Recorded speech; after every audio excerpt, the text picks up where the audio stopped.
Hi everyone, Happy New Year and welcome to episode 5 of Little Storyteller Lee's Guide to Getting Hired.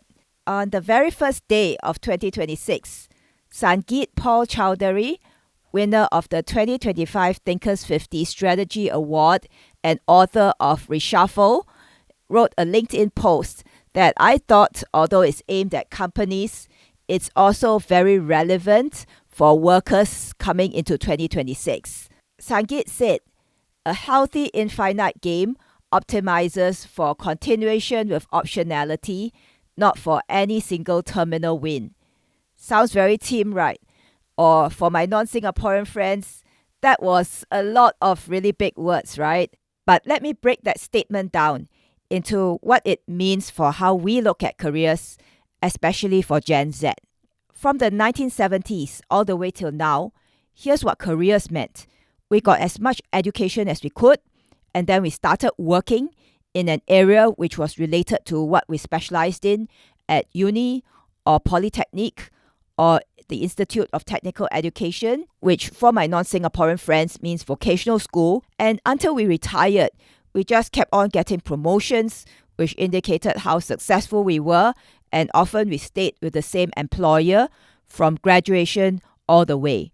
I don't think this idea is just a Singaporean thing. While working in Europe and then in the US, linear career progression was a thing that lots of my colleagues were chasing, regardless of our nationality. And even though non-Asian societies are less hung up on being loyal to a single employer as Asian societies are, nonetheless, a single field of expertise was supposed to carry us throughout our working lifespan. In the context of career planning, this is what Sangeet calls a single terminal win, meaning that getting to be VP or director or manager or even a lifelong career as a marketing specialist or software engineer, that is what people were aiming for. 40 years of stable work, salary increases, and promotions were what was promised you for doing one job very well. I believe that AI is not going to erase entire professions altogether. Humans are still going to be needed in every field,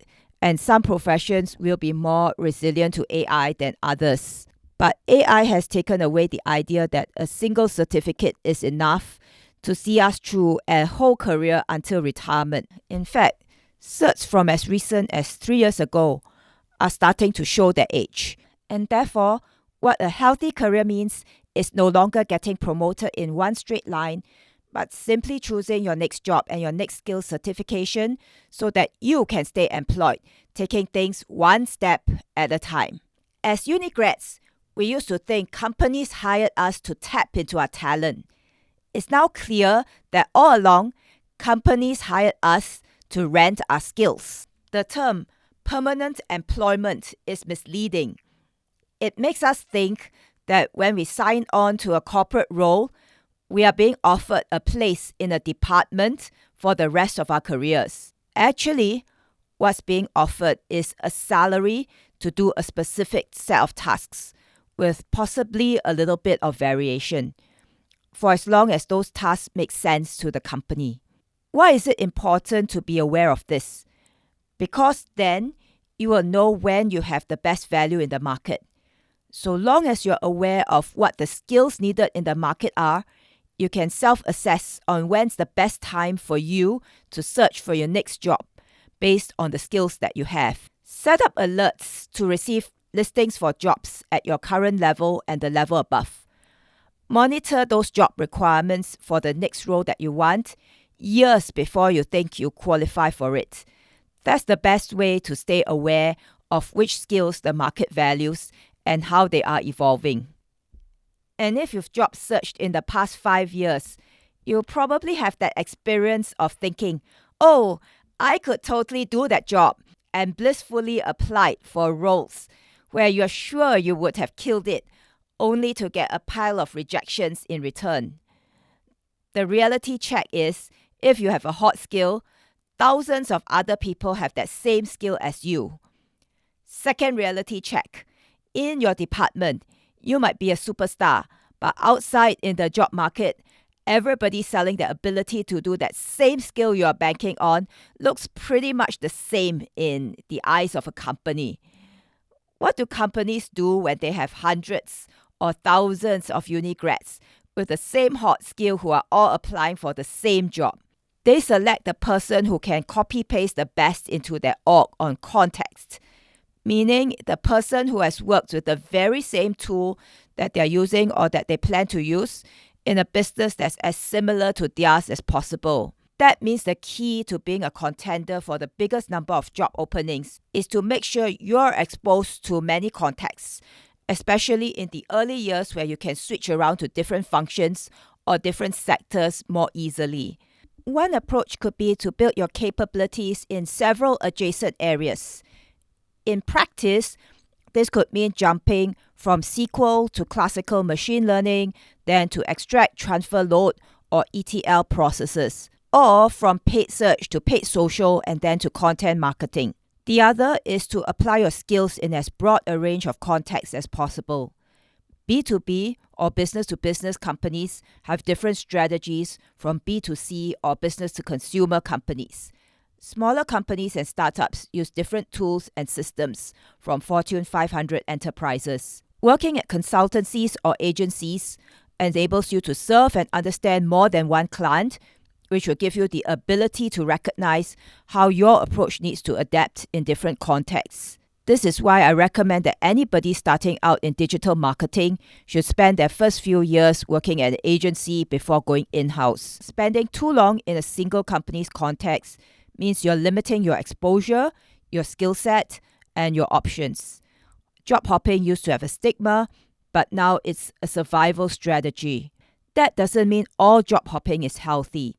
It's career building only when you move with intention, so that each hop is not just about salary and benefits, but also about scope and skill expansion. Always set aside at least 10% of your time to scout or prepare for the job you want, while also putting focus into building mastery and a track record in the job that you have. You own your expertise, but you rent your skills when you rely solely on full-time employment.